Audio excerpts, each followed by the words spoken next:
Good morning students. If you have been studying the previous year questions, then you might have heard about the name M.H. Abram, who is a famous academician, and he has written a famous work, A Glossary of Literary Terms.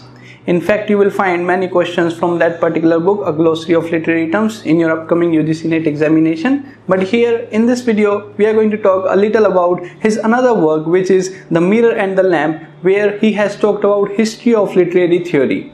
In this particular book, M.H. Abram has divided the history of literary theory in 4 different categories, beginning from mimetic theories, pragmatic theories, expressive theories, and objective theories. So in this video, we are going to talk about these theories in detail, and we are also going to look at what all are the critics or theorists that came under all these categories.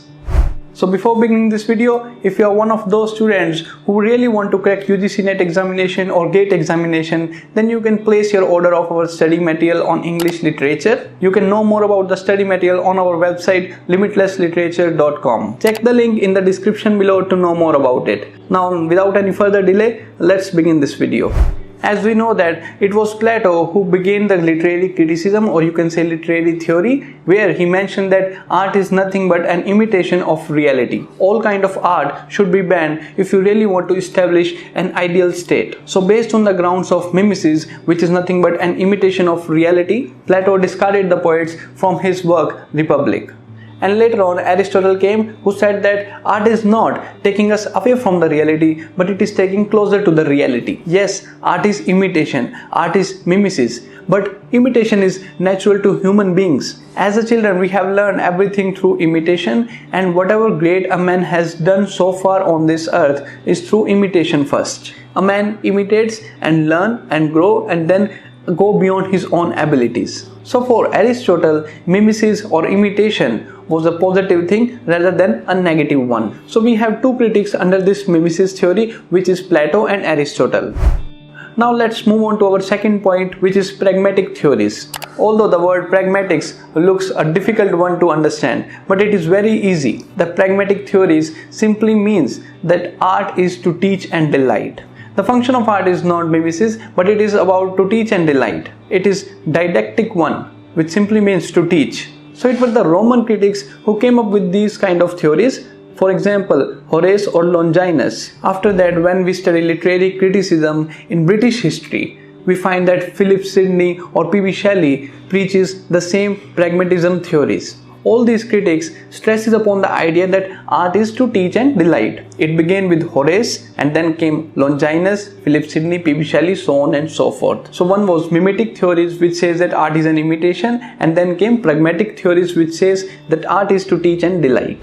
Next came the expressive theory, which is our third point of discussion, where expressive theory simply says that art is nothing but the reflection of an inner world of a man. For instance, if you read John Keats, William Wordsworth, or S.T. Coleridge, you find that these writers or these poets were working from the inner world. They were more of expressive rather than to teach and delight. For instance, you can take an example of a poem written by William Wordsworth. The title of this poem is To a Butterfly. In this poem, he talks about how he sits and looks at a butterfly for the next 4 hours. This may seem absurd to us. How can someone sit looking at the butterfly for the next 4 hours? But this is Wordsworth's way of expressing how much solitude matters in life. Why it is necessary for us to become a man speaking to man. Why it is necessary for us to become a person who can talk with our own self, who enjoys one's own self's company,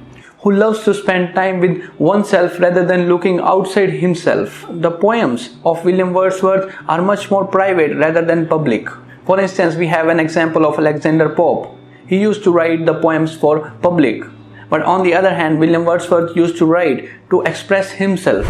So expressive theory, unlike mimetic theories, or we can say pragmatic theories, focuses on a man's expression rather than focusing on imitation or to teach and delight. Now let's talk about the 4th division, which is our last point of discussion, that is objective theories.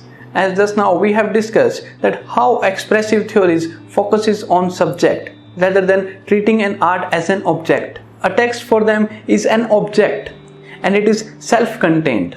The famous practitioner who started objective theories was Matthew Arnold, and later on Matthew Arnold was followed by T.S. Eliot, and then new criticism, I.A. Richards or John Crowe Ransom, so on and so forth. All these theorists or critics started treating a text as an object rather than something which focuses more on subjective or to teach and delight. Even we see later on Russian formalism focuses text as a linguistic object rather than something else. They focused on that language should defamiliarize the everyday use of language. So objective theorists are much more interested in the text and has nothing to do with the author or history. Matthew Arnold gave the three famous estimates. The first one was real estimate, the second one is historical estimate, and the third one is personal estimate. So according to Matthew Arnold, these three must be taken into concern while creating a work. We will discuss these three estimates sometimes later in our videos.